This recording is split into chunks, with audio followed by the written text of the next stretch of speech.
खालो गुलचा खालो कशाचा पाला आंब्याचा खायचा? खालो गुंजाचा खालो सापडेल ती खायचं पाला. बेलाचा खालो चव कशी आहे? गोडच लागलं सर्वच गोड. हो. हं. काहीच काही बी लागलं. खावं. जवळपास हे 150 पायऱ्या या ठिकाणी आपल्याला पाहायला भेटतात. काही छोट्या काही मोठ्या पायऱ्यामध्ये आहे.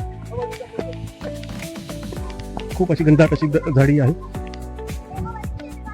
त्याच्यावरती सर्वात जास्त आपल्याला पाहायला भेटतं ते सीताफळाचे झाड. त्या ठिकाणी छोटे सीताफळ पाहू शकता. किती घनदाट असं जंगल आहे. आणि प्रत्येक वनस्पती या ठिकाणची वनस्पती जी आहे ते आयुर्वेदिकच वनस्पती आहे. या ठिकाणी अबालवृद्ध देखील या ठिकाणी आलेले आहेत पाला घेण्यासाठी. कशाचा पाला मावशी? कशासाठी खावं लागतं तिला? आवाज लागते का? सगळा खालो किती वर्षापासून येतात? मी आमदात आले जमना. बरं बरं. कोण येते हा मी येत नाही. तुम्ही येतो का? आम्ही इथले जाऊ. हं. वड्याचे जाऊ. कोणता पाला वगैरे घ्या खाती जास्त? जे आपल्याला आवडते ती खायचं पाला. आम्ही चव सगळा कोणता खाल्ला. घेऊन ते लिंबाचा म्हणायचं. खालो गुलचा खालो कशाचा पाला आंब्याचा खायचा? खालो गुंजाचा खालो सापडेल ती खायचं पाला. बेलाचा खालो चव कशी आहे? गोडच लागलं सर्वच गोड. हो. हं.